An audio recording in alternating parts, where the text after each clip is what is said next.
ഈ വീഡിയോയിൽ നെറ്റ്വർക്ക് അനാലിസിസിൽ വരുന്ന പെർട്ട് എന്ന് പറഞ്ഞ ടോപ്പിക് എന്ന് പറയുന്നത് പെർട്ട് പ്രോബ്ലംസ്. എന്താണ് പെർട്ട്? പെർട്ട് എന്ന് പറയുന്നത് അതിൻ്റെ ഫുൾ ഫോം ഇങ്ങനെയാണ്: programme evaluation and review technique എന്നുള്ളത്. ഇനി വാട്ട് ഈസ് പെർട്ട്? പെർട്ട് എന്ന് വെച്ചാൽ എന്താണ്? PERT is A management technique in which we try to exercise logical disciplines in planning and controlling project. അതായത് അത് ഒരു പ്രൊജക്റ്റ് നമ്മൾ ചെയ്യുമ്പോൾ ആ പ്രൊജക്റ്റിൽ നമ്മൾ നല്ലോണം പ്ലാൻ ചെയ്യുന്ന പ്ലാനിങ്ങിനും കൺട്രോളിനും വേണ്ടി നമ്മൾ ചെയ്യുന്ന ഒരു ടെക്നിക്കാണ് PERT. It is a network technique which uses a network diagram consisting of events. അതായത് നെറ്റ്വർക്ക് ഡയഗ്രം ഉപയോഗിച്ചിട്ടാണ് നമ്മൾ പെർട്ട് പ്രോബ്ലംസ് ചെയ്യുന്നത്. അതായത് നെറ്റ്വർക്ക് ഡയഗ്രത്തിൽ വരുന്ന ആ ആക്ടിവിറ്റീസിലൊക്കെയാണ് നമ്മൾ ഈ പെർട്ട് ഉപയോഗിക്കേണ്ടത്. അത് ചെയ്ത് കഴിയുമ്പോൾ നമുക്ക് ഒരു പ്രൊജക്റ്റ് നമ്മൾ എടുത്തു കഴിയുമ്പോൾ ആ പ്രൊജക്റ്റിലെ ഡിലേ വരുന്നതൊക്കെ തടയാനും വിചാരിച്ചേക്കാൾ അധികം നേരത്തെ മുമ്പ് വിചാരിച്ചേക്കാൾ മുമ്പേ ഒറിജിനൽ ഷെഡ്യൂളിനേക്കാളും മുമ്പ് ചെയ്തു തീർക്കാനുമുള്ളൊരു വഴി നമുക്ക് ഈ പെർട്ട് കാണിച്ചു തരും. അതാണ് പ്രത്യേകത. ഇനി എവിടെയൊക്കെയാണ് ശരിക്കും പെർട്ട് കൂടുതൽ ഉപയോഗിക്കുന്നത്? മെയിനായിട്ട് യൂസ് എവിടെയാണ്? അതായത് നമ്മൾ ഒരു പ്രൊജക്റ്റ് ചെയ്ത് പരിചയമായിട്ടുള്ള പ്രൊജക്റ്റ് ഒരു പ്രത്യേക കാര്യം നമുക്ക് ചെയ്ത് മുമ്പൊന്നും പാസ്റ്റ് എക്സ്പീരിയൻസ് ഒന്നും ഇല്ല. അങ്ങനെയുള്ളൊരു പ്രോബ്ലം അങ്ങനത്തെ ഒരു പ്രൊജക്റ്റ് ചെയ്യണമെങ്കിലാണ് പെർട്ട് കൂടുതലായിട്ടും നമുക്ക് ഉപയോഗപ്രദമാവുന്നത്. അത് നോക്കിക്കുക. It is mainly used for those projects which are non-repetitive nature or for those projects in which precise time determination for various activities cannot be made. അതായത് പ്രത്യേക പ്രൊജക്റ്റിൽ മുമ്പ് അതിൻ്റെ ആക്ടിവിറ്റീസിന് ഒരു പ്രൊജക്റ്റിലുള്ള കുറേ ആക്ടിവിറ്റീസ് ഉണ്ട്. ആ ആക്ടിവിറ്റീസിന് വേണ്ട കൃത്യമായുള്ള സമയം നമുക്ക് അറിയില്ല. അതായത് മുമ്പ് ചെയ്ത് പരിചയമൊന്നുമില്ല. അപ്പോൾ അതിനുള്ള സമയം കൃത്യമായുള്ള സമയം നമുക്ക് അറിയില്ല. എത്ര സമയം നമുക്ക് വേണമെന്ന് അറിയില്ല. അങ്ങനത്തെ പ്രോബ്ലംസിനാണ് നമ്മൾ പെർട്ട് ഉപയോഗിക്കുക. In such projects managements cannot be guided by the past experience. Past experience ഒന്നും നമുക്ക് ഇല്ല. അങ്ങനത്തെ ഒരു ഇതിൽ നമുക്ക് ഈ പെർട്ട് എന്ന് പറഞ്ഞ് ഉപയോഗിക്കാം. For example launching A space craft. അതായത് നമ്മളിപ്പോൾ സ്പേസിലേക്കുള്ള കാര്യങ്ങൾ, സ്പേസ് ക്രാഫ്റ്റ് ഒക്കെ ലോഞ്ച് ചെയ്യുന്ന കാര്യങ്ങൾ, അങ്ങനത്തെ നമുക്ക് ഈ പെർട്ട് അവിടെയാണ് നമുക്ക് ഉപയോഗപ്രദമാകുന്നത്. ഈ പെർട്ടിൻ്റെ പ്രത്യേകത എന്തൊക്കെയാണ്? പെർട്ട് എന്തിനൊക്കെ ഉപയോഗിക്കും? അതിനുള്ള പ്രോപ്പർട്ടീസ് എന്ന് എഴുതുന്നുള്ളൂ. എന്താണ് പെർട്ടിൻ്റെ പ്രത്യേകത? It is useful for project planning and control. Project plan ചെയ്യാനും അത് കൃത്യമായ രീതിയിൽ കൺട്രോൾ ചെയ്യാനും നമുക്ക് ഉപയോഗിക്കാൻ പറ്റും. കാരണം വെച്ചിട്ടുണ്ടെങ്കിൽ അതിൽ കൂടുതൽ സ്പെയർ ടൈമൊന്നും വരാണ്ട് വെറുതെ സമയം നഷ്ടപ്പെടുത്താതെ നമുക്കത് എങ്ങനെയൊക്കെ ഉപയോഗപ്രദമാക്കാമെന്ന് നമുക്ക് പെർട്ട് വെച്ച് നമുക്ക് കണ്ടുപിടിക്കാൻ പറ്റും. It gives the planner a perfect idea about the sequence of activities and the times. Project ചെയ്യുന്ന ആ വ്യക്തിക്ക് ഒരു പെർഫെക്റ്റ് ആയിട്ടുള്ള ഐഡിയ ഉണ്ടാവും. സീക്വൻസ് ഓഫ് ആക്ടിവിറ്റീസ്, ഏത് ആക്ടിവിറ്റി മുമ്പ് ചെയ്യണം, അതിനൊരു ആക്ടിവിറ്റിക്കുള്ള ഒരു ഓർഡർ അയാൾക്ക് കിട്ടും. ആൻഡ് ദയർ ടൈംസ്, ഓരോ ആക്ടിവിറ്റിയുടെ ടൈമും നമുക്ക് ഇത് മനസ്സിലാക്കാൻ പറ്റും. PERT minimises delay and interruptions. ഇത് ഈ കാര്യം കൊണ്ട് തന്നെ നിങ്ങൾ പെർഫെക്റ്റ് ആയിട്ട് കിട്ടുന്നത് കൊണ്ട് ഈ ഡിലേ നമുക്ക് മിനിമൈസ് ചെയ്യാൻ പറ്റും. പിന്നെ എന്തെങ്കിലും അതിൻ്റെ ഉള്ളിൽ വരുന്ന ഇന്ററപ്ഷൻസ്, എന്തെങ്കിലും തടസ്സങ്ങളൊക്കെ വരണമെങ്കിൽ അതൊക്കെ നമുക്ക് മുന്നേ കൂട്ടി മനസ്സിലാക്കി ചെയ്യാൻ പറ്റും. It shows the way how a project can be finished easier than the original schedule. Original ഷെഡ്യൂളിനേക്കാളും മുമ്പ് തന്നെ അതിൽ വളരെ എളുപ്പത്തിൽ നമുക്ക് ആ പ്രൊജക്റ്റ് എങ്ങനെ ഫിനിഷ് ചെയ്യാമെന്ന് ഈ പെർട്ട് എന്ന ടെക്നിക്കിലൂടെ നമുക്ക് കണ്ടുപിടിക്കാൻ സാധിക്കും. അതാണ് പെർട്ടിൻ്റെ പ്രത്യേകത. പെർട്ട് പ്രോബ്ലംസിൽ അസംപ്ഷൻ ഉണ്ട്. അസംപ്ഷൻ എങ്ങനെയാണ്? Activity duration R independent. That is, time required for one activity has nothing to do with the time for another activity. വേറൊരു ആക്ടിവിറ്റിയുടെ ടൈമിനെ ഡിപ്പെൻഡ് ചെയ്തിട്ടല്ല വേറെ ഒരു ആക്ടിവിറ്റിയുടെ ടൈം ഉണ്ടായിരിക്കും. അതായത് രണ്ട് ആക്ടിവിറ്റികളുടെ ടൈം തമ്മിൽ അതൊരു യാതൊരു ഡിപ്പെൻഡൻസും ഇല്ല. അതായത് രണ്ട് പോലെ ഇൻഡിപെൻഡൻ്റ് ആയിട്ട് നമ്മൾ റിസീവ് ചെയ്യുക പ്രോഗ്രാം. ഇനി ഇതിൽ ഒരു പെർട്ടിൽ 3 ടൈം എസ്റ്റിമേറ്റ്സ് ഉണ്ട്. ഇപ്പോൾ 3 ടൈം എസ്റ്റിമേറ്റ്സ് എസ്റ്റിമേറ്റ്സ് പറയുന്നത് ഒപ്റ്റിമിസ്റ്റിക് ടൈം എസ്റ്റിമേറ്റ് അത് റെപ്രസെന്റ് ചെയ്യുക TO എന്ന്, pessimistic time estimate TP, most likely time estimate അതാണ് TM. ഇങ്ങനെയാണ് 3 ടൈം എസ്റ്റിമേറ്റ്. എന്താണ് optimistic time estimate? This is the shortest possible time in which an activity can be completed under ideal conditions. അതായത് ഒരു project തീർക്കാൻ, ഈ ഒരു activity project അല്ല ഒരു ആക്ടിവിറ്റി തീർക്കാൻ വേണ്ട ഏറ്റവും shortest possible time under ideal condition. അതായത് അവിടെ പറയേണ്ടത് everything possible with no problems or adverse conditions. അതായത് വേറെ പ്രശ്നങ്ങളൊന്നുമില്ല, ഒരു അഡ്വേഴ്സ് കണ്ടീഷനൊന്നും ഇല്ല, അങ്ങനെ ഒരു അവസരത്തിൽ ഐഡിയൽ പോകുന്ന ഒരു കാര്യം. അങ്ങനെയാണെങ്കിൽ ആ ആക്ടിവിറ്റി തീരാൻ എത്ര ഷോർട്ടസ്റ്റ് പോസിബിൾ ടൈം, അതിനെയാണ് നമ്മൾ TO എന്ന് പറയുന്നത്, optimistic time estimate. Pessimistic time estimate എന്ന് വെച്ചാൽ മാക്സിമം ടൈം ആവശ്യമുണ്ടാവും ഒരു ആക്ടിവിറ്റിക്ക്. അതായത് everything went wrong and abnormal situation prevailed. അതായത് ഇവിടെ വന്നിട്ട് is the maximum time that would be required to complete activity. ഒരു ആക്ടിവിറ്റി തീരാൻ വേണ്ട, കംപ്ലീറ്റ് ചെയ്യാൻ വേണ്ട മാക്സിമം ടൈം. അതായത് ചിലപ്പോൾ കുറേ പ്രശ്നങ്ങൾക്ക് ഇടയിലുണ്ടാവും, അല്ലെങ്കിൽ അബ്നോർമൽ സിറ്റുവേഷൻ അവിടെ ഉണ്ടാവാം. ഈ ഒക്കെ ഒരു അവസരങ്ങൾ വരികയാണെങ്കിൽ എന്തോരം സമയം, മാക്സിമം ടൈം എന്തോരം വേണ്ടി വരും ആ ആക്ടിവിറ്റിക്ക്, അതാണ് പെസിമിസ്റ്റിക് ടൈം എസ്റ്റിമേറ്റ് എന്ന് പറയുന്നത്. അടുത്തത് മോസ്റ്റ് ലൈക്ലി ടൈം എസ്റ്റിമേറ്റ്. അതായത് അതെന്ന് പറയുമ്പോൾ അത് നമ്മൾ റെപ്രസെന്റ് ചെയ്യുക TM എന്നാണ്. It is the time which the activity will take most frequently if performed A number of times. ഒരു ആക്ടിവിറ്റി നമ്മൾ പലപ്രാവശ്യം ചെയ്തിട്ടുണ്ടെങ്കിൽ നമുക്ക് ഏതാണ്ട് ഒരു ഐഡിയ നമുക്ക് ഉണ്ടാവും ഇത്ര സമയം അതിനുണ്ടാവുന്നു. അതാണ് most likely time estimate. It is the time which the activity will take most frequently if performed a number of times. നമ്മൾ കുറേ പ്രാവശ്യം ആ ആക്ടിവിറ്റി മുമ്പൊക്കെ ചെയ്തിട്ട് നമുക്ക് ഒരു പരിചയം ഉണ്ടെങ്കിൽ അതിന് എത്ര സമയം വേണ്ടി വരും എന്ന് നമുക്ക് ഒരു ഉദ്ദേശം ഉണ്ടാവും. അതിനെയാണ് മോസ്റ്റ് ലൈക്ലി ടൈം എസ്റ്റിമേറ്റ് എന്ന് പറയുന്നത്. ആ മോസ്റ്റ് TM എന്ന് പറഞ്ഞ value lies between TO and TP. ഇതിന്റെ വിലയിരിക്കുന്ന വാല്യൂ TO എത്ര കൂടുതലും TP എത്ര കുറവായിരിക്കും ഈ മോസ്റ്റ് ലൈക്ലി ടൈം എപ്പോഴും വരിക. If conditions are normal, things are as usual and there is nothing exciting. യാതൊരു പ്രശ്നങ്ങളും ഇല്ല. സാധാരണ ചെയ്യുമ്പോൾ ഇപ്പോൾ നമ്മൾ ആക്ടിവിറ്റി ചെയ്യുമ്പോൾ ഇത്ര വരുന്നുണ്ടെങ്കിൽ അപ്പോൾ നമ്മൾ അറിയും അതിന്റെ മോസ്റ്റ് ലൈക്ലി ടൈം ഇതായിരിക്കും എന്ന് നമ്മൾ ഗസ് ചെയ്യാം. അതാണ് മോസ്റ്റ് ലൈക്ലി ടൈം എസ്റ്റിമേറ്റ്. അങ്ങനെ 3 ടൈം എസ്റ്റിമേറ്റുകളാണ് ഇത് കണ്ടത്, TO, TP, TM. ഇനി ഫസ്റ്റ് പ്രോബ്ലംസിൽ നമുക്ക് ഒരു 2-3 ഫോർമുലയുണ്ട്. Expected time for an activity, expected time for an activity, and it is represented by TE. ഇതിന്റെ ഫോർമുല എങ്ങനെയാണ്? TO plus 4TM plus TP by 6. അടുത്തത് variance for each activity equal to TP minus TO by 6 whole square. അടുത്തത് variance of the projected duration, variance for the projected duration എന്ന് പറയുന്നത് sigma square which is equal to sum of variances of time estimates of all critical activities. ഒരു problem ഞാനിവിടെ എഴുതാം.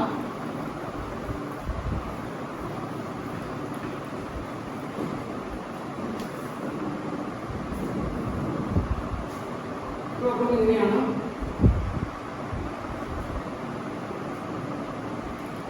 Assuming that the expected time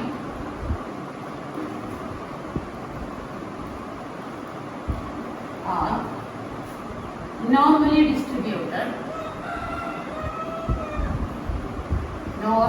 distributed.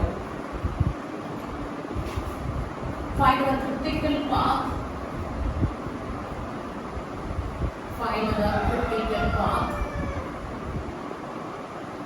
And project duration.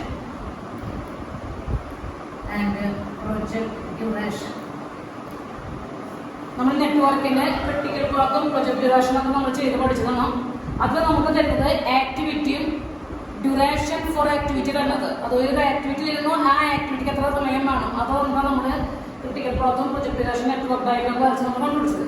ഇവിടെ പറഞ്ഞത് അങ്ങനെയല്ല, നമുക്ക് activity തരുന്നു 1 to 2, 1 to 3, 2 to 4, 3 to 4, 3 to 5, 4 to 5. പിന്നെ നമുക്ക് തരുന്നത് എങ്ങനെയാണ്? ഡേയ്സ് എന്ന് പറയും. ഡേയ്സ് തരുന്നത് എങ്ങനെയാണ്? ആദ്യം നമുക്ക് തരുന്നത് TOMTP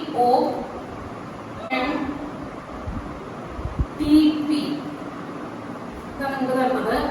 അപ്പൊ അതിന് 1 to 2 TO കൂടെ 2, 9, 5, 2, 8, 6.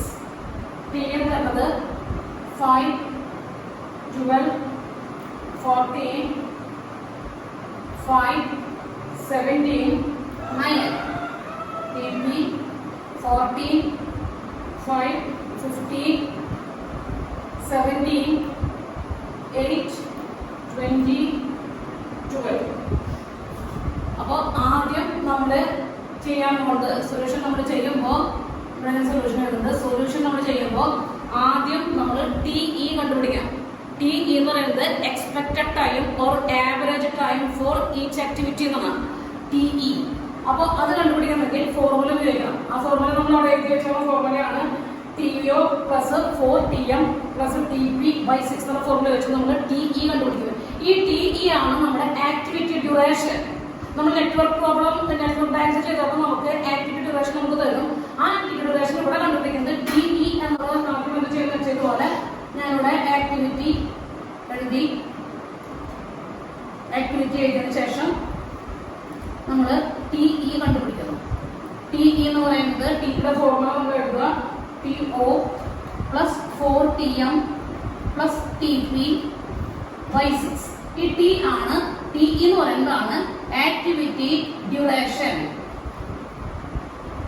ആക്ടിവിറ്റി ഡ്യൂറേഷൻ എന്ന് പറയുന്നത് TE. അപ്പോൾ ആക്ടിവിറ്റി നമ്മളിവിടെ എഴുതുന്നുണ്ട് 1 to 2, 1 to 3, 2 to 4, 3 to 4, 3 to 5, 4 to 5. TE കണ്ടുപിടിക്കാൻ ടിയുടെ ഫോർമുല ഇതാണ് TO എന്ന് വെച്ചാൽ 2 പ്ലസ് 4 into 5 പ്ലസ് 14 by 6. ഇങ്ങനെ വരാം 2 പ്ലസ് 4 into 5 പ്ലസ് 14 by 6. നിങ്ങൾക്ക് ആൻസർ അതിന് 6 എന്ന് കിട്ടും. ഇങ്ങനെ ഓരോ ആക്ടിവിറ്റിക്കും ഈ ഫോർമുല ഉപയോഗിച്ച് നമ്മൾ ചെയ്യുമ്പോൾ നമുക്ക് ആൻസറുകൾ 12, 13, 5, 16, 9 ഇങ്ങനെ നമുക്ക് TE കിട്ടും. അപ്പോൾ നമുക്കിവിടെ ആക്ടിവിറ്റിയും കിട്ടി, ആക്ടിവിറ്റി ഡ്യൂറേഷനും കിട്ടി. ഇത് ഉപയോഗിച്ച് നമുക്ക് നെറ്റ്വർക്ക് ഡയഗ്രം വരയ്ക്കാം. നെറ്റ്വർക്ക് ഡയഗ്രം വരയ്ക്കാൻ അറിയാം. നമ്മൾ പഠിച്ചിട്ടുള്ളതുപോലെ 1 ഇവിടെ നമ്മൾ കൊടുത്തു. ഇവിടെ നിന്ന് നമുക്ക് 2 ഉണ്ട് 3 ഉണ്ട്. 1ൽ നിന്ന് 2, 3 സമയം ഇത് നമ്മൾ 6, 12, 2ൽ നിന്ന് 4 ഉണ്ട്, 3ൽ നിന്ന് 4 ഉണ്ട്. അപ്പോൾ 2ഉം 3യും കൂടി നമ്മൾ രണ്ടും കൂടി ജോയിൻ ചെയ്യണം. 2ഉം 3യും കൂടി ജോയിൻ ചെയ്തു. അപ്പോൾ ഇവിടെ നമുക്ക് 4 എന്ന് പറഞ്ഞ ആക്ടിവിറ്റി വന്നു. 2ൽ നിന്ന് 4ലേക്ക് 30 നമ്പറും 3ൽ നിന്ന് 4ലേക്ക് 5 hours ആണുള്ളത്. പിന്നെ 3ൽ നിന്ന് 5 ഉണ്ട്, 4ൽ നിന്ന് 5 ഉണ്ട്. അപ്പോൾ 3ൽ നിന്ന് 5, 4ൽ നിന്ന് 5 നമ്മളുടെ 5 കൊടുത്തു. 3ൽ നിന്ന് 5ലേക്ക് 16 ഡേ ആണുള്ളത്. ഡേയ്സിലാണ് ക്വസ്റ്റ്യൻ. 4ൽ നിന്ന് 5ലേക്ക് 9 ഡേയ്സ്. ഇതാണ് നമ്മുടെ നെറ്റ്വർക്ക് ഡയഗ്രം. ഇത് നമ്മൾ മുമ്പ് ചെയ്തിരുന്ന പോലെ നമ്മൾ TEയും TL-ഉം കണ്ടുപിടിക്കണം. TE, TL ഇത് കണ്ടുപിടിക്കാൻ നമ്മൾ മുമ്പ് പറഞ്ഞിട്ടുണ്ട്. TE മുമ്പ് വേറെ വീഡിയോ ഇട്ടിട്ടുണ്ട്. അത് ഉപയോഗിച്ച് നമ്മൾ ഇതുപോലെ E1, E2, E3, E4, E5 നമ്മൾ കണ്ടുപിടിക്കാം. E1 പറഞ്ഞ ആൻസർ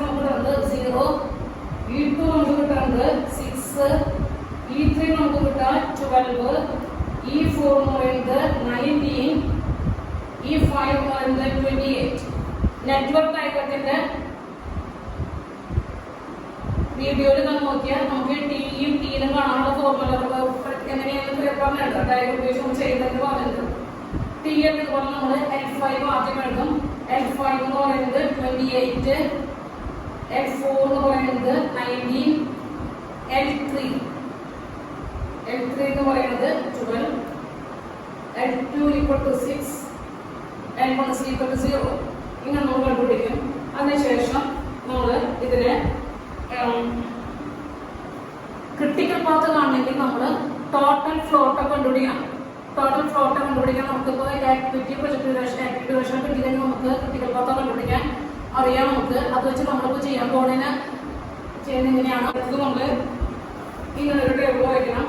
ടേബിൾ എങ്ങനെയാണ് ടേബിൾ വയ്ക്കുക? Activity estimate duration, activity duration T ആണ് ആക്ടിവിറ്റി ഡ്യൂറേഷൻ. ആക്ടിവിറ്റി ഡ്യൂറേഷൻ നമ്മൾ കണ്ടുപിടിച്ച ടി ആണ് ആക്ടിവിറ്റി ഡ്യൂറേഷൻ. ടോട്ടൽ ഫ്ലോട്ട് കണ്ടുപിടിച്ചാലാണ് ക്രിട്ടിക്കൽ പാത്ത് നമുക്ക് വരയ്ക്കാൻ പറ്റുള്ളൂ. അപ്പൊ ടോട്ടൽ ഫ്ലോട്ട് നെറ്റ്വർക്ക് പഠിച്ചിട്ടുണ്ടായിരുന്നു. പറഞ്ഞിട്ടുണ്ടായിരുന്നു. അതിന് നമുക്കിവിടെ ഞാനിവിടെ വരില്ല. LJ minus EI minus duration. ഇത് വെച്ച് നമുക്ക് ടോട്ടൽ ഫ്ലോട്ട് കണ്ടുപിടിക്കാം. ഇവിടെ ആക്ടിവിറ്റി അങ്ങനെയാണ് I2J അങ്ങനെയുള്ള ആക്ടിവിറ്റി റെപ്രസെന്റ് ചെയ്യാറ്. ഇത് TE activity duration. Total float 0 float വരുന്നതാണ് ക്രിട്ടിക്കൽ ആക്ടിവിറ്റി ആയിട്ട് വരുന്നത്. അതുകൊണ്ട് നമ്മൾ ഫ്ലോട്ട് കണ്ടുപിടിക്കണം. ടോട്ടൽ ഫ്ലോട്ട് കണ്ടുപിടിക്കണം. അതിന്റെ ഫോർമുലയാണ് LJ minus EI minus duration. Duration എന്ന് പറയുന്നത് TE ആണ്. അപ്പൊ ആക്ടിവിറ്റി നമ്മൾ ആദ്യത്തെ ആക്ടിവിറ്റി ഏതാണ്? 1 to 2, 1 to 3, 2 to 4, 3 to 4, 3 to 5, 4 to 5. Activity duration നമ്മൾ എഴുതുന്നത് 6, 12, 13, 5, 16, 9. ഫ്ലോട്ട് പഠിക്കുമ്പോൾ ശ്രദ്ധിക്കാം. LJ എന്ന് പറയുന്നത് ഇവിടെ J എന്ന് പറഞ്ഞതാണ്. ഇത് I, ഇത് J. അപ്പൊ LJ എന്ന് പറയുന്നത് L2 minus EI E1 minus duration 6. L2 minus E1 minus 6. അതാണ് ഫോർമുല. അത് വെച്ച് ചെയ്യുമ്പോൾ L2 എന്ന് പറയുന്ന ഫോർമുല 6 ആണ്. 6 മൈനസ് E1 0, പിന്നെ 6 which is equal to 0. അപ്പോൾ ഫ്ലോട്ട് ഇവിടെ 0 ആണ്. അടുത്ത 1 to 3 ആകുമ്പോൾ നമ്മൾ എഴുതും L3 minus E1 minus duration 12. L3 minus E1 minus 12. അപ്പോൾ L3 നമ്മൾ നോക്കുക 12 മൈനസ് E1 0 മൈനസ് 12 ആൻസർ 0. അവിടെ ഫ്ലോട്ട് 0 ആണ്. ഇങ്ങനെ നമ്മൾ ഓരോന്ന് കണ്ടുപിടിക്കുമ്പോൾ ഇവിടെ 0, ഇത് 0, വീണ്ടും നമുക്ക് 0 ആണ് കിട്ടുക. പിന്നെ നമുക്ക് അടുത്ത നമുക്ക് 2 കിട്ടും, പിന്നെ 0 കിട്ടും, പിന്നെ 0 കിട്ടും. അപ്പൊ ഇതൊക്കെയാണ് നമ്മുടെ ക്രിട്ടിക്കൽ ആക്ടിവിറ്റീസ്. ഈ 0 ഫ്ലോട്ട് പറഞ്ഞതാണ് ക്രിട്ടിക്കൽ ആക്ടിവിറ്റീസ്. അപ്പോൾ നമ്മൾ ക്രിട്ടിക്കൽ ആക്ടിവിറ്റി ഞാൻ എഴുതുന്നുണ്ട്. ക്രിട്ടിക്കൽ ആക്ടിവിറ്റീസ് നോക്കിക്കോ. 1 to 2, 1 to 3, 1 to 3, 2 to 4, 3 to 4 ഇല്ല, 3 to 5, 4 to 5. ഇതാണ് ഇതിന്റെ critical activity. To critical path. അതെങ്ങനെയാ വെച്ചാൽ ക്രിട്ടിക്കൽ പാത്ത് 1 to 2, പിന്നെ 2 കൂടി വരുന്നത് 2 to 4, പിന്നെ 4 കൂടെ വരുന്നു 4 to 5. 1 to 2, 2 to 4, 4 to 5. ഇത് ഒരെണ്ണം. രണ്ടാമത്തത് 1 to 3, 3 to 5, 1 to 2, 2 to 4, 4 to 5. 1 to 3, 3 to 5. 1 തുടങ്ങി 5 അവസാനിച്ച് ഇവിടെ 1 to 2, 2 to 4, 4 to 5. അത് ക്രിട്ടിക്കൽ പാത്ത് രണ്ടെണ്ണം. ക്രിട്ടിക്കൽ പാത്തിൽ എപ്പോഴും ആദ്യത്തെ ആക്ടിവിറ്റി ഉണ്ടാവണം, ലാസ്റ്റത്തെ ആക്ടിവിറ്റി ഉണ്ടായിരിക്കണം. അപ്പം അങ്ങനെ വരുമ്പോൾ 1 to 2, 2 to 4, 4 to 5. പറഞ്ഞു മനസ്സിലാക്കി തോന്നുന്നു. ക്രിട്ടിക്കൽ പാത്തിൽ എപ്പോഴും ഫസ്റ്റ് ആക്ടിവിറ്റി ലാസ്റ്റ് ആക്ടിവിറ്റി എന്തായാലും ഉണ്ടാവണം. അപ്പോൾ 1 to 2, 2 to 4, 4 to 5 ആണ് ആദ്യത്തത്. പിന്നീട് 1 to 3, 3 to 5. ഇതാണ് രണ്ടാമത്തെ ക്രിട്ടിക്കൽ പാത്ത്. നമുക്ക് നെറ്റ്വർക്ക് ഡയഗ്രത്തിൽ ഈ ക്രിട്ടിക്കൽ പാത്ത് നമുക്ക് വരയ്ക്കാം. അപ്പോൾ ഒരു ഇത് 1 to 2 ഡബിൾ ലൈൻ നമ്മൾ വരയ്ക്കാം. ക്രിട്ടിക്കൽ പാത്തിൽ 1 to 2, 2 to 4 വരണം. പിന്നെ 4 to 5 ഇതാണ് ഒരെണ്ണം. ഇതൊരു ക്രിട്ടിക്കൽ പാത്താണ്. അടുത്തത് 1 to 3 വേറെ വരയ്ക്കണം. അപ്പം ഞാനിവിടെ കാണിക്കുന്നത് 1 to 3, 3 to 5 വേറൊരു ക്രിട്ടിക്കൽ. അപ്പൊ ഇതും ഒരെണ്ണം അങ്ങനെ രണ്ട് ക്രിട്ടിക്കൽ പാത്ത് ഇതിനുണ്ട്. പിന്നെ നമുക്കറിയാം പ്രൊജക്ട് ഡ്യൂറേഷൻ കണ്ടുപിടിക്കാം. ഇതിന്റെ പ്രൊജക്ട് ഡ്യൂറേഷൻ എപ്പോഴും നമ്മൾ കണ്ടുപിടിക്കണം. പ്രൊജക്ട് ഡ്യൂറേഷൻ കണ്ടുപിടിക്കാൻ പറയാം നമുക്ക് 1 to 2. ഈ 1 to 2 വരുന്ന ഡ്യൂറേഷൻ എത്രയാണ് നോക്കുക? 6. അപ്പോൾ 6 പ്ലസ് പിന്നെ 2 to 4, 2 to 4 13 പ്ലസ് 4 to 5 9.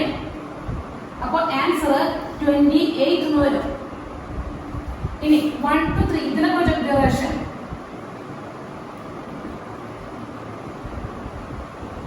പറയുന്നത് 1 to 3 12, 3 to 5 16.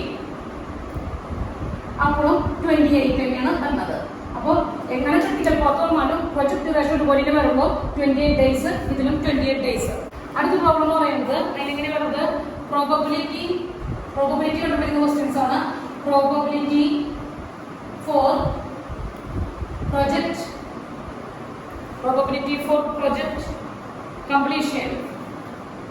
completion by a target date. അതായത് ഒരു പർട്ടിക്കുലർ ഡേറ്റിനുള്ളിൽ പ്രൊജക്റ്റ് കംപ്ലീറ്റ് ചെയ്യാനുള്ള പ്രോബബിലിറ്റി. എപ്പോഴും ഒരു പ്രൊജക്ട് എടുത്തു കഴിഞ്ഞാൽ നമുക്ക് കൃത്യം സമയത്ത് ചെയ്ത് കഴിഞ്ഞാൽ പല പ്രശ്നങ്ങൾ ഒന്നില്ലെങ്കിൽ നീളം പ്രശ്നങ്ങളൊന്നും ഇല്ലെങ്കിൽ അത് ഷെഡ്യൂൾഡ് ടൈമിനേക്കാൾ മുമ്പ് കഴിയാം. അപ്പോൾ പ്രോബബിലിറ്റി കണ്ടുപിടിക്കുക. ടാർഗറ്റ് ഡേറ്റിലേക്ക് ഒരു പ്രത്യേക ഡേറ്റ് കൊണ്ട് അതിലേക്ക് ഈ പ്രൊജക്ട് കഴിയാനുള്ള പ്രോബബിലിറ്റി കണ്ടുപിടിക്കുക. അങ്ങനത്തെ ക്വസ്റ്റ്യൻ ആണ് ഇനി വരുന്നത്. അപ്പോൾ പറയുന്നത് പ്രൊജക്ട് ഡ്യൂറേഷന്റെ മീനും സ്റ്റാൻഡേർഡ് ഡീവിയേഷനും ഉണ്ട്. മീൻ എന്ന് പറയുന്നത് നമ്മളിവിടെ പറയുന്ന മ്യൂ എന്ന് പറയുന്നത് 300, സിഗ്മ എന്ന് പറയുന്നത് 100. ചോദിച്ചുള്ള ക്വസ്റ്റ്യൻ ഇങ്ങനെയാണ്. Completing the project within 417 days. 417 ഡേയ്സിന്റെ ഉള്ളിൽ ഈ പ്രൊജക്ട് കംപ്ലീറ്റ് ആവാനുള്ള പ്രോബബിലിറ്റി എത്ര? തന്നിട്ടുണ്ട് mu equal 300, sigma equal 100. Normal distribution വെച്ചിട്ടാണ് പ്രോബബിലിറ്റി കണ്ടുപിടിക്കുക. നോർമലി ഡിസ്ട്രിബ്യൂട്ടഡ് ആയിട്ടുള്ള പ്രോബ്ലംസ് നമ്മൾ പർട്ടിക്കുലർ ചെയ്യാം. അപ്പൊ നോർമൽ ഡിസ്ട്രിബ്യൂഷൻ വെച്ച് നമ്മൾ ചെയ്യുന്നത്.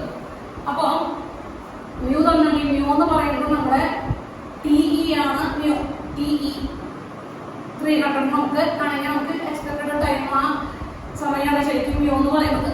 നമ്മൾ എന്ത് വെച്ച് ചെയ്യുമ്പോൾ നോർമൽ ഡിസ്ട്രിബ്യൂട്ട് ചെയ്യുന്നതുപോലെ നമ്മൾ ഇവിടെ എക്സ് എന്ന് പറയുന്നത് 417 ആണ്. കറസ്പോണ്ടിങ് സെറ്റ് വാല്യൂ കണ്ടുപിടിക്കും. നോർമൽ ഡിസ്ട്രിബ്യൂഷൻ അങ്ങനെ ചെയ്യാം. Z equal to X minus mu by sigma. അപ്പോൾ വരുമ്പോൾ 417 മൈനസ് 300 ഡിവൈഡഡ് ബൈ 100 എന്ന് പറഞ്ഞാൽ 117/100, അതായത് 1.17. അപ്പോൾ probability of X less than or equal to 417 കണ്ടുപിടിക്കണ്ടേ? 417 ദിവസങ്ങൾ മുമ്പ് പ്രൊജക്ട് കംപ്ലീറ്റ് ചെയ്യാൻ പ്രോബബിലിറ്റി എന്നുവെച്ചാൽ probability of Z less than or equal to 1.17. നമ്മൾ എന്ത് ചോദിച്ചാൽ നോർമൽ കർവ് വരയ്ക്കണം. നോർമൽ കർവ് ഞാൻ ഇങ്ങനെ വരയ്ക്കുമ്പോൾ നമ്മളോട് 0, 2, -1, -2, -3 നമ്മൾ നോക്കും 1.17 ഇവിടെയാണ് വരിക. ലെസ് ദാൻ ആയതുകൊണ്ട് ഇങ്ങോട്ടാണ്.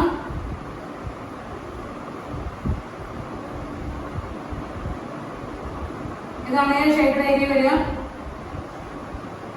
പ്രോബബിലിറ്റി നമുക്കറിയാം. നമ്മൾ ടേബിളിൽ നോക്കിയിട്ട് സ്റ്റാൻഡേർഡ് നോർമൽ ഡിസ്ട്രിബ്യൂഷൻ ഉള്ളത്. സ്റ്റാൻഡേർഡ് നോർമൽ ഡിസ്ട്രിബ്യൂഷൻ നമ്മൾ ആ നോർമൽ കർവിന്റെ ടേബിൾ നമ്മൾ കണ്ടുപിടിക്കാം. നിങ്ങൾക്കറിയാം ഇവിടുന്ന് തൊട്ട് ഇവിടെ വരെയുള്ള പ്രോബബിലിറ്റി എന്ന് പറയുന്നത് 0.5 ആണ്. Plus probability of 0 less than z less than 1.17. ഈ 1.17 നമ്മൾ ടേബിളിൽ നോക്കി കഴിഞ്ഞാൽ നമുക്ക് ആൻസർ 0.5 പ്ലസ് ടേബിളിലെ ആൻസർ 0.379 ആണ് ആൻസർ വരിക.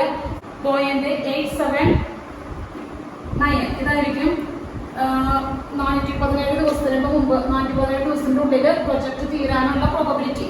ഇനി രണ്ടാമത്തെ question not completing within 470 days. അതൊന്നുമില്ല, 1 in മൈനസ് മതി. ഈ എന്ന് പറയുന്നത് 1 - 0.879 നമ്മൾ 0.121 കിട്ടും. അതാണ് ഇതിന്റെ പ്രോബബിലിറ്റി. സി എന്ന് പറയുന്ന question complete the project within 180 days. അപ്പോൾ ആൻസർ എന്ന് പറയുന്നത് 183 ആണ്. നമ്മൾ ഇതുപോലെ സെറ്റ് കണ്ടുപിടിക്കും. 183 മൈനസ് 300/100 ആൻസർ വരുമ്പോൾ 1.17/100 വരും. നെഗറ്റീവ് 1.17 വരും. അപ്പോൾ probability of X less than or equal to 183 എന്ന് പറയുന്നത് probability of Z less than negative 1.17 it is equal to നമ്മുടെ കർവ് വരയ്ക്കാം. കർവ് വരയ്ക്കുമ്പോൾ ഇങ്ങനെ വരും 0 1 2 3 -1 -2 -3 -1.17 എന്ന് പറഞ്ഞാൽ ഇവിടെ വരും. ലെസ് ദാൻ ആയതുകൊണ്ട് ലെഫ്റ്റിലേക്കാണ് വരിക. നമുക്ക് അറിയാം ഈ പ്രോബബിലിറ്റി എന്ന് പറയുമ്പോൾ ഈ ഏരിയ കണ്ടുപിടിക്കണമെങ്കിൽ ഇവിടെ നിന്ന് തൊട്ട് ഇവിടെ വരെയുള്ള ആൻസറിൽ നിന്ന്, അതായത് നമുക്ക് 0.5 നിന്ന് മൈനസ് ചെയ്യേണ്ടി വരും. അതായത് ഇങ്ങനെ വരും 0.5 minus probability of negative 1.17 less than Z less than 0. ഇങ്ങനെയാണ് നമ്മൾ ചെയ്യുക ഇത് കണ്ടുപിടിക്കാൻ. അത് നമ്മൾ നോർമൽ ഡിസ്ട്രിബ്യൂഷൻ പഠിച്ചിട്ടുണ്ട്. അപ്പോൾ അങ്ങനെ ചെയ്യാം. ഇത് മൈനസ് ചെയ്യുമ്പോൾ നമുക്ക് 0.5 മൈനസ് 0.379 മൈനസ് ചെയ്യേണ്ടത്. അപ്പോൾ നമുക്ക് ആൻസർ കിട്ടും 0.121. ഇതാണ് പ്രോബ്ലം നമ്മൾ ചെയ്യാം. മീനെ standard deviation of A project duration. Project duration 300 and 100 days respectively. Within how many days? Within how many days? Within how many days would you expect? Would you expect? Would you expect to complete? Would you expect to complete the project? For which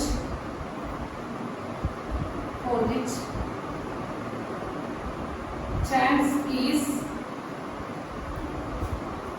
on the first question 87.9%. Second question 12.1%.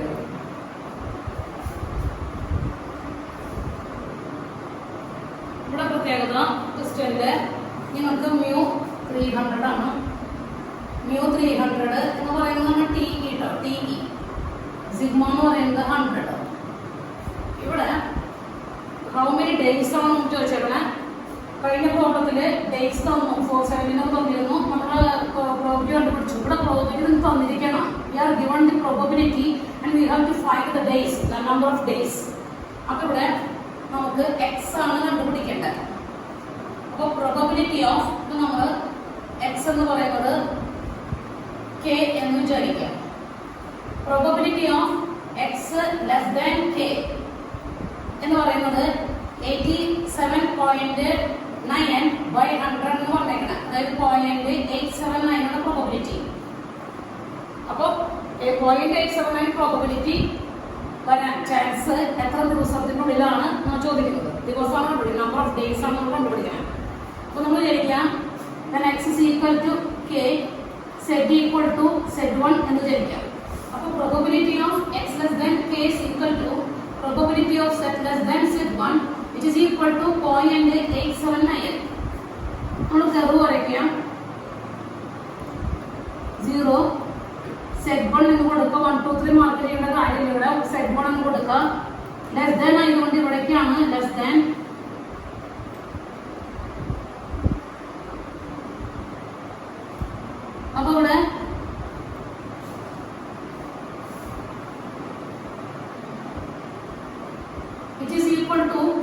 0.5 plus probability of 0.5 plus this one. Probability of 0 less than Z1 is equal to 0.879. Therefore, probability of 0 less than Z1 is equal to 0.879 minus 0.5 which is equal to 0.379. ടേബിളിൽ നമ്മൾ ഈ 0.379 എന്നുള്ള probability നമ്മൾ നോക്കുമ്പോൾ അവിടെ അതിന്റെ corresponding ആയിട്ടുള്ള set value നമുക്ക് കിട്ടും 1.17 പോലെ. ഈ 0.379 എന്ന പ്രോബബിലിറ്റി നമ്മുടെ ടേബിളിൽ നോക്കിക്കഴിഞ്ഞാൽ സ്റ്റാൻഡേർഡ് നോർമൽ ടേബിൾ നോക്കിയാൽ കറസ്പോണ്ടിങ് സെറ്റ് വാല്യൂ കാണുന്നത് സെറ്റ് ഇസ് ഈക്വൽ ടു നമുക്ക് കിട്ടുന്നത് സെറ്റ് എന്ന് പറയുന്നത് 1.17 ആയിരിക്കും നമുക്ക് കിട്ടുക ഫ്രം ദ ടേബിൾ നമുക്ക് ആൻസർ കിട്ടാം. ടേബിളിൽ പ്രോബബിലിറ്റി നോക്കുമ്പോൾ നമുക്ക് സെറ്റ് 1.17 കിട്ടും.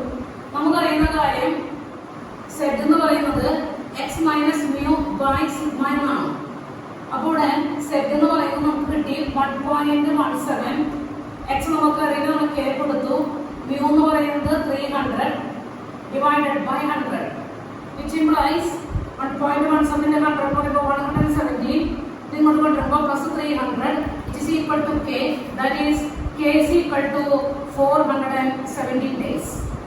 അതായത് 417 ഡേയ്സിൽ ഈ പ്രൊജക്റ്റ് കംപ്ലീറ്റ് ചെയ്യാനുള്ള പ്രോബബിലിറ്റി 87.9% ആണ്. 0.879. ഇതുപോലെ നമുക്ക് ഇത് കണ്ടുപിടിക്കാം. ഇങ്ങനെ ചെയ്യുമ്പോൾ നമുക്ക് ഇതുപോലെ തന്നെ ചെയ്യുമ്പോൾ നമ്മുടെ പ്രോബബിലിറ്റി ഓഫ് ഇതേപോലെ നമുക്ക് ചെയ്യാം. ഇവിടെ probability of X less than K, second question ഞാൻ പറയുന്നത് probability of X less than K എന്ന് പറയുന്നത് 12.1 ബൈ 100 എന്ന് വരും. 0.121 വരും. ഇത് നമ്മളിങ്ങനെ ഈ കർവൊക്കെ കുറച്ച് കഴിയുമ്പോൾ നമുക്ക് അതിന്റെ ആൻസർ കിട്ടുന്നത് ടി എന്ന് പറയുന്നത് 183 ഡേയ്സ് നമുക്ക് ആൻസർ കിട്ടി. ഇതുപോലെ ചെയ്യുമ്പോൾ 183 ഡേയ്സ് ആയിട്ട് നമുക്ക് ആൻസർ കിട്ടും. അപ്പൊ ഈ വീഡിയോയിൽ ഞാൻ പെർട്ടിനെ നെറ്റ്വർക്ക് ഡയഗ്രാം ഒരിക്കലും അങ്ങനെ അതിന്റെ critical path, probability, project duration ഇങ്ങനെയുള്ള കുറെ കാര്യങ്ങൾ ഒരുമിച്ച് കണ്ടുപിടിക്കാനുള്ള ഒരു പ്രോബ്ലമാണ് ചെയ്യുന്നത്. ഒരു ലെങ്തി പ്രോബ്ലം ആണ്. അപ്പോൾ ഞാൻ ക്വസ്റ്റ്യൻ എഴുതാം. ടൈം എസ്റ്റിമേഷൻ നിങ്ങൾക്ക് മനസ്സിലായി. TO, TP, TM ഇത് നിങ്ങൾക്ക് തരും. ജോബ് IJ എന്നാണ് ജോബ് സാധനം കാണിക്കാം. പിന്നെ ഇവിടെ ഡ്യൂറേഷൻ ഡേയ്സിലാണെന്ന് പറഞ്ഞിട്ടുണ്ട്. ഡ്യൂറേഷൻ ഡേയ്സിന് പറഞ്ഞിരിക്കുന്നത് നിങ്ങൾക്ക് TO optimistic time, TM most likely time, TP pessimistic time. ഇങ്ങനെ 3 ടൈം എന്ന് പറഞ്ഞിട്ട് ഡേയ്സിലാണ്. Job 1 to 2, 1 to 6, 2 to 3, 2 to 4, 3 to 5, 4 to 5, 6 to 7, 5 to 8, 7 to 8. It is all the 3, 2, 6, 2, 5, 3, 3, 1, 4. PM 6, 5, 12, 5, 11, 6, 9, 4, 19.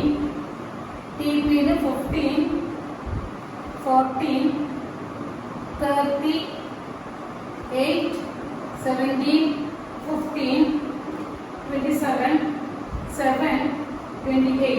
ഒന്ന് ഡ്രോ ഇതാണ് ക്വസ്റ്റ്യൻ. നെറ്റ്വർക്ക് ഡയഗ്രാം ആയിരുന്നു. Length and rise of critical path. ഇനി 41 days കൊണ്ട് ഈ പ്രൊജക്ട് കംപ്ലീറ്റ് ചെയ്യാനുള്ള പ്രോബബിലിറ്റി. പിന്നെ find due date which 95% probability. എത്ര ദിവസത്തിലും പെർട്ടിക്കുലർ ഡേറ്റ് 95% ചാൻസ്. പ്രൊജക്ട് 95%ഉം പ്രൊജക്ട് കംപ്ലീറ്റ് ആവും എത്ര ദിവസത്തിനുള്ളിൽ. പ്രൊജക്ടിന്റെ 95% കാര്യങ്ങൾ കംപ്ലീറ്റ് ആവും എത്ര ദിവസത്തിനുള്ളിൽ. അതാണ് question. Find the due date which has 95% chance to meet എന്നാണ് ക്വസ്റ്റ്യൻ. നമ്മൾ സാധാരണ ഇത് കിട്ടിക്കഴിഞ്ഞാൽ ആദ്യം നിങ്ങൾ ചെയ്യുന്നത് എക്സ്പെക്റ്റഡ് ടൈം കണ്ടുപിടിക്കണം. കഴിഞ്ഞ വീഡിയോയിൽ ഞാൻ ചെയ്യുന്നത് പോലെ പെർട്ടിന്റെ ആദ്യത്തെ വീഡിയോയിൽ 2 വീഡിയോ രണ്ടാമത്തെ വീഡിയോ ആദ്യത്തെ വീഡിയോയിൽ പെർത്തിന്റെ പ്രോബ്ലം ഞാൻ ചെയ്തിട്ടുണ്ട്. TE കണ്ടുപിടിക്കാൻ നമ്മൾ TPയും TOയും TMും ഉപയോഗിച്ച് നമ്മൾ അതിന്റെ TE കണ്ടുപിടിക്കും. TE എന്ന് പറയുന്നതാണ് ആക്ടിവിറ്റി ഡ്യൂറേഷൻ. അത് കഴിഞ്ഞ് നമ്മൾ E1 E2 കണ്ടുപിടിക്കണം. അപ്പൊ ഞാനതിവിടെ ചെയ്യുന്നുണ്ട്. ജോബ് ഞാൻ എഴുതിയിട്ടുണ്ട്. ഇവിടെ സൊല്യൂഷൻ തുടങ്ങി ജോബ് എഴുതി. TE കണ്ടുപിടിക്കണം. TE എന്ന് പറയുമ്പോൾ നമുക്കറിയാം TO plus 4TM plus TP divided by 6. അപ്പോൾ കഴിഞ്ഞ വീഡിയോയിൽ ശ്രദ്ധിക്കുമ്പോൾ TE കണ്ടുപിടിക്കാൻ പറ്റുള്ളൂ. അത് വെച്ച് കണ്ടുപിടിച്ചപ്പോൾ 7 6 14 5 11 7 11 4 18 ഇങ്ങനെ കിട്ടും. ഇതാണ് നമ്മുടെ ആക്ടിവിറ്റി ഡ്യൂറേഷൻ. അപ്പോൾ ആക്ടിവിറ്റി ഡ്യൂറേഷൻ കിട്ടിയാൽ നമുക്ക് നെറ്റ്വർക്ക് ഡയഗ്രം വരയ്ക്കാം. അപ്പോൾ 1 to 2 7. അപ്പോൾ നമ്മൾ ഞങ്ങളുടെ നെറ്റ്വർക്ക് ഡയഗ്രം വരയ്ക്കുന്ന 1 to 2 7 hours. പിന്നെ 1 to 6 ഉണ്ട് കേട്ടോ, അത് വരയ്ക്കാം. 2 to 3 14 hours. പിന്നെ 2 to 4 5 hours. 3 to 5 ഉണ്ട്, 4 to 5 ഉണ്ട്. അപ്പോൾ 3 4 5 3 to 5 11 hours. 4 to 5 7 hours. 1 to 6 എന്ന് വരച്ചിട്ടുണ്ട്. പിന്നെ 1 to 6 വരയ്ക്കുന്നുണ്ട്. 1 to 6 6 hours. 6 to 7 വരച്ചിട്ടുണ്ട്. 6 to 7 11 hours. പിന്നെ ഇവിടെ 5 to 8 വരുന്നുണ്ട്. 5 to 8 4 hours.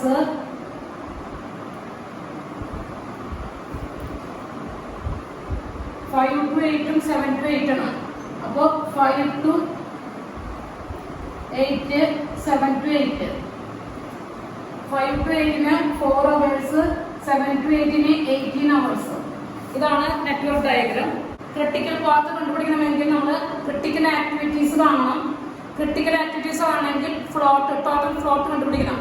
ടോട്ടൽ ഫ്ലോട്ട് നേരത്തെ നമ്മൾ പറഞ്ഞു, കഴിഞ്ഞ വീഡിയോ ഞാൻ പറഞ്ഞിട്ടുണ്ട്.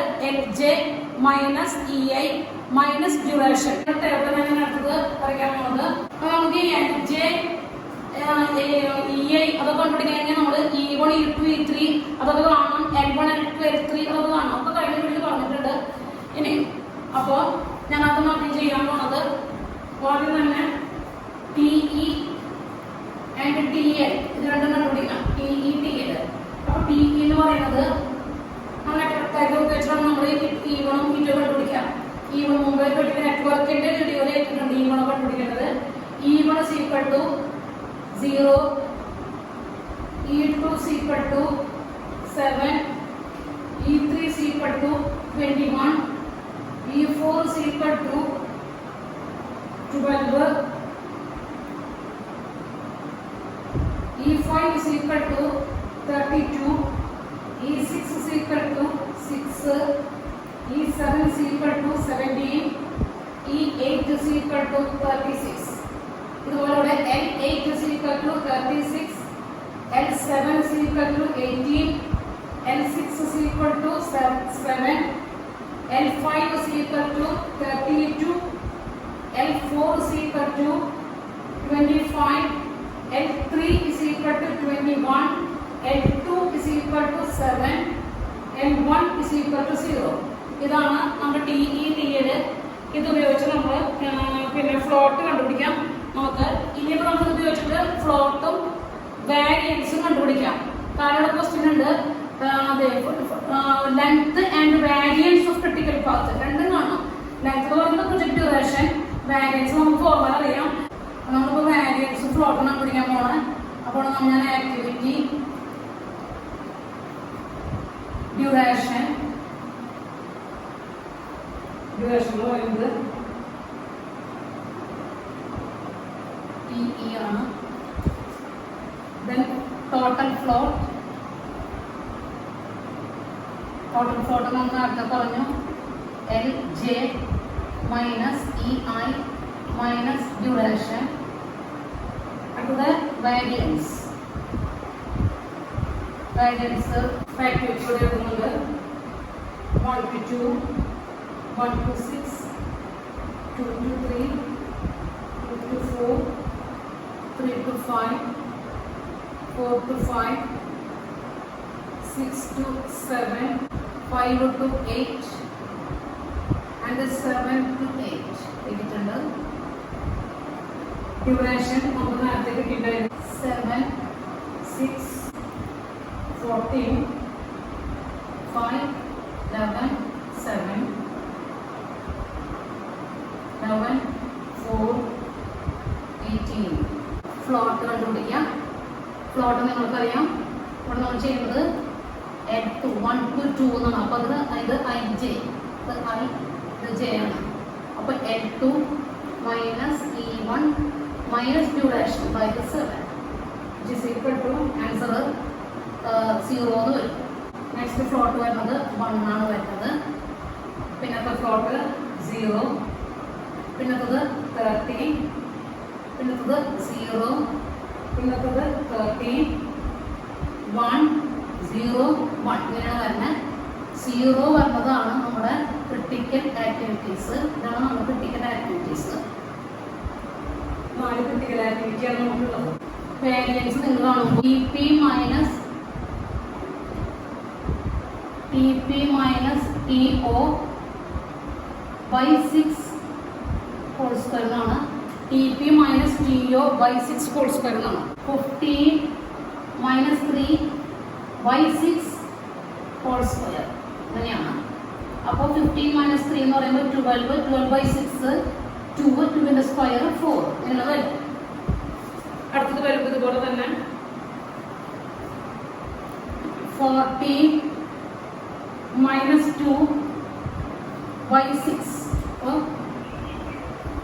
by 6 whole square. 14 minus 2 by 6 whole square. അപ്പോൾ 12 by 6, 2ന്റെ സ്ക്വയർ 4. പിന്നെ നമ്മൾ വാരിയൻസ് കണ്ടുപിടിക്കുമ്പോൾ നമുക്ക് കിട്ടുന്നത് 4, 4, 16, പിന്നെ 1, 4, 4, 16, 1, 16 എന്ന് വരും. വാരിയൻസ് നമുക്ക് കിട്ടും. ക്രിട്ടിക്കൽ ആക്ടിവിറ്റി 0 ഫ്ലോട്ട് വരുന്നതാണ്. അപ്പോൾ ക്രിട്ടിക്കൽ ആക്ടിവിറ്റി ക്രിട്ടിക്കൽ 0 വരുന്നത് നോക്കുക.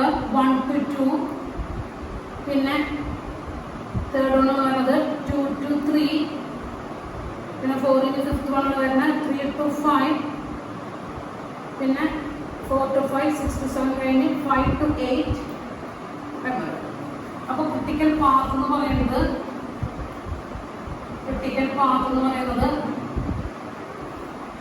1 to 2, 2 to 3, 3 to 5, 5 to 8. നമ്മൾ ഇതിൽ ക്രിട്ടിക്കൽ വരയ്ക്കും. ക്രിട്ടിക്കൽ പാത്തും വരയ്ക്കുമ്പോൾ 1 to 2 ഡബിൾ ലൈൻ വരയ്ക്കുക. 1 to 2, 2 to 3, 3 to 5, 5 to 8. ഇതാണ് ഇതിൻ്റെ ക്രിട്ടിക്കൽ പാത്ത് നമ്മൾ നെറ്റ്വർക്ക് ഡയഗ്രത്തിൽ കാണിക്കുക. ഇതാണ് ഫസ്റ്റ് ക്വസ്റ്റ്യൻ്റെ ആൻസർ ആണ് നമ്മൾ ചെയ്തത്. നെക്സ്റ്റ് ചോദിച്ചേക്കുന്നത് അതിൻ്റെ രണ്ടാമത്തെ ക്വസ്റ്റ്യൻ എങ്ങനെയായിരുന്നു? Optimum length of the critical path. Length of critical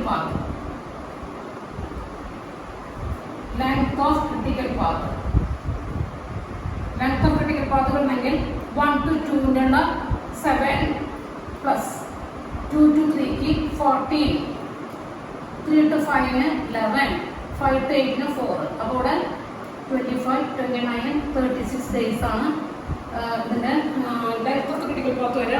ഇനി വാരിയൻസ് ഓഫ് ക്രിട്ടിക്കൽ പാത്ത് എഴുതുന്നത്. വാരിയൻസ് ഓഫ്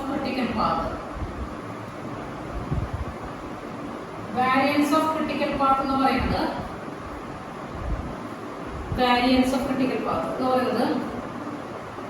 ഈ ക്രിട്ടിക്കൽ ആക്ടിവിറ്റീസിന്റെ വാരിയൻസ് മാത്രം ആഡ് ചെയ്യാം. ക്രിട്ടിക്കൽ ആക്ടിവിറ്റിയുടെ വാരിയൻസ് ഇപ്പോൾ ക്രിട്ടിക്കൽ ആക്ടിവിറ്റി ആണെങ്കിൽ 1 to 2 ആണ് ക്രിട്ടിക്കൽ ആക്ടിവിറ്റി. അതിന്റെ വാരിയൻസ് 4. 2 to 3 എന്ന് പറയുന്നത് ഈ തേർഡ് വൺ, അതിന്റെ വാരിയൻസ് 16. ഇനി 3 to 5 എന്ന് പറയുന്നത്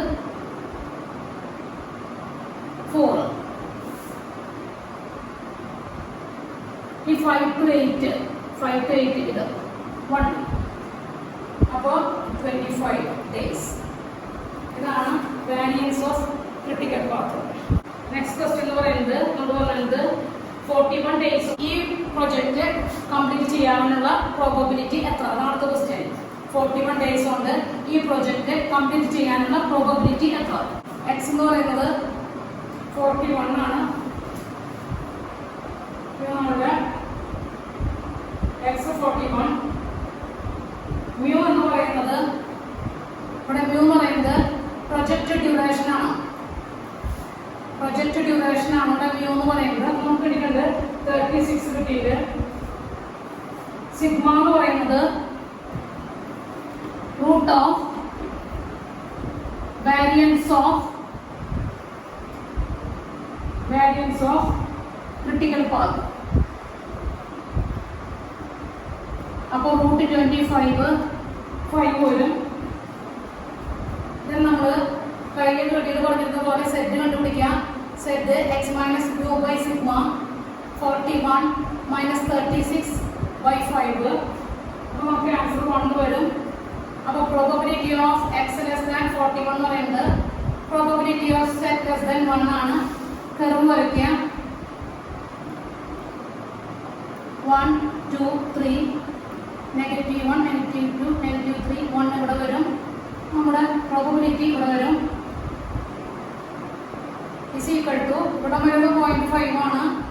0.5 plus probability of 0 less than set less than 1. 0.5 plus table നോക്കുമ്പോൾ 0.3471 തോന്നുന്നു. അപ്പോൾ ചെയ്തത് ആൻസർ 0.8471 ആൻസർ വരും. അതാണ് ഇവിടെ സെക്കൻഡ് ക്വസ്റ്റ്യൻ. പ്രോബബിലിറ്റി കിട്ടി. അടുത്ത ക്വസ്റ്റ്യൻ 4ാമത്തെ ക്വസ്റ്റ്യനാണ്. 95% പ്രൊജക്റ്റ് കംപ്ലീറ്റ് ആവാനുള്ള ദിവസം എത്ര? അതാണ് ക്വസ്റ്റ്യൻ. അതായത് ഇവിടെ എക്സ് നമുക്ക് അറിയില്ല. എക്സ് കെ എന്ന് എടുക്കാം. Probability of X less than K എന്ന് പറയുന്നത് 95/100 0.95. നമ്മൾ വിചാരിക്കുക Z is equal to Z 1 ആണെന്ന് വിചാരിക്കുക. അപ്പോൾ probability of X less than K എന്ന് പറയുന്നതും probability of Z less than Z 1 എന്ന് പറയുന്നത് 0.95 ആണ്. നമ്മൾ കർവ് വരയ്ക്കുമ്പോൾ സെറ്റ് 1 കൊടുക്കുക. ലെസ് ദാൻ ഇങ്ങോട്ട് വരും. അപ്പോൾ which is equal to 0.5 plus probability of the 0.5.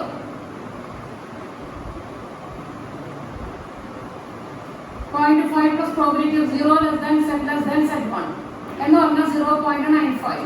അപ്പോൾ probability of 0 less than Z1 എന്ന് പറയുന്നത് ഇത് ഇങ്ങോട്ട് കൊണ്ടുവരുമ്പോൾ -0.5 0.45 വരും. ടേബിളിൽ നമ്മൾ നോക്കുമ്പോൾ കറസ്പോണ്ടിങ് Z1 നമുക്ക് കണ്ടുപിടിക്കാൻ പറ്റും.